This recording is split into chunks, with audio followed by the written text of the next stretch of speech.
ఫలితంగా స్వేచ్ఛను పొందిన పవిత్ర భారత భూమిని. నా బిడ్డలారా, ఈరోజు నా హృదయం చాలా ఆనందంతో నిండిపోయింది. కానీ నా మనసులో ఏదో ఒక చిన్న ఆందోళన కూడా ఉంది.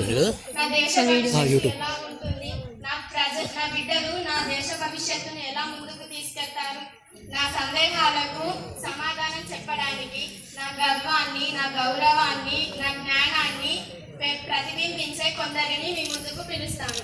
ముందుగా నా ముద్దుల బిడ్డ, నా సంస్కృతికి ప్రతిరూపమైన తెలంగాణ తల్లిని పిలుస్తున్నాను. అమ్మా భరతమాత, నీ ఒడిలోన పుట్టిన తెలంగాణ నేనమ్మా. నా నేల వీరుల నేల, నా ప్రజలు ధైర్యానికి ప్రతిరూపాలు. నా బిడ్డలకి ఒకటే చెప్తున్నా, మన భాషను గౌరవించండి, మన సంస్కృతిని ప్రేమించండి, మన భారతదేశాన్ని గర్వంగా నిలబెట్టండి.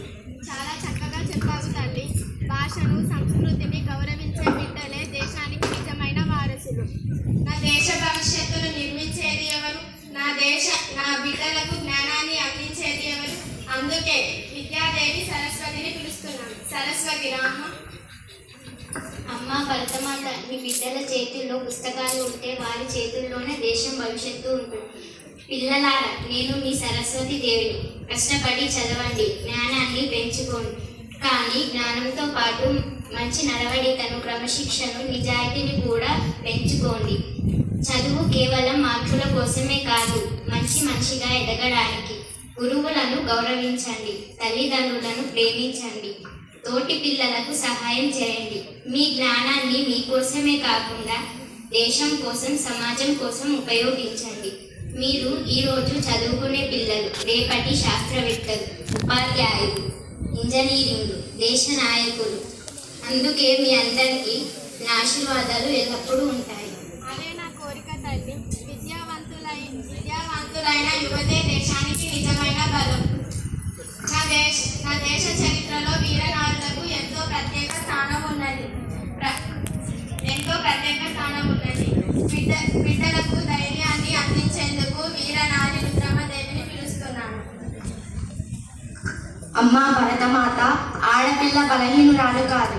ఆమె ధైర్యంగా నిలబడితే చరిత్రను మార్చగలదు. నా బిడ్డలారా, భయపడకండి, కష్టాలను చూసి వెనక్కి వెళ్ళకండి.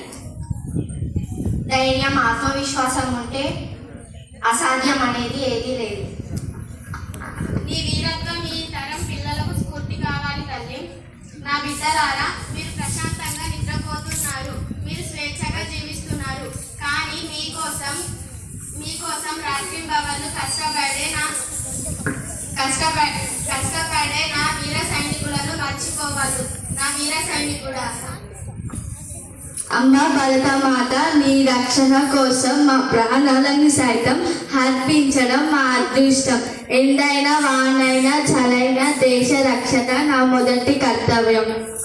నా బిడ్డలకు చదువు అందించేందుకు, ముఖ్యంగా బాలికల చదువు కోసం కృషి చేసిన మహనీయురాలు సావిత్రిబాయి పూలే. రామ్మ.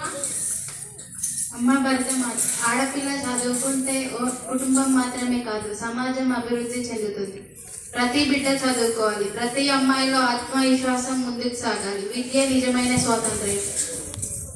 చాలా బాగా చెప్పావు సావిత్రి. నా తెలంగాణ తల్లి నా సంస్కృతిని కాపాడుతోంది. రుద్రమ్మదేవి ధైర్యాన్ని నింపుతోంది. సరస్వతి దేవి నా బిడ్డలకు జ్ఞానాన్ని అందిస్తోంది. నా సైనికుడు నా దేశ రక్షణను కాపాడుతున్నాడు. మరి విద్యార్థులారా, మీరు నా కోసం ఏమి చేస్తారు?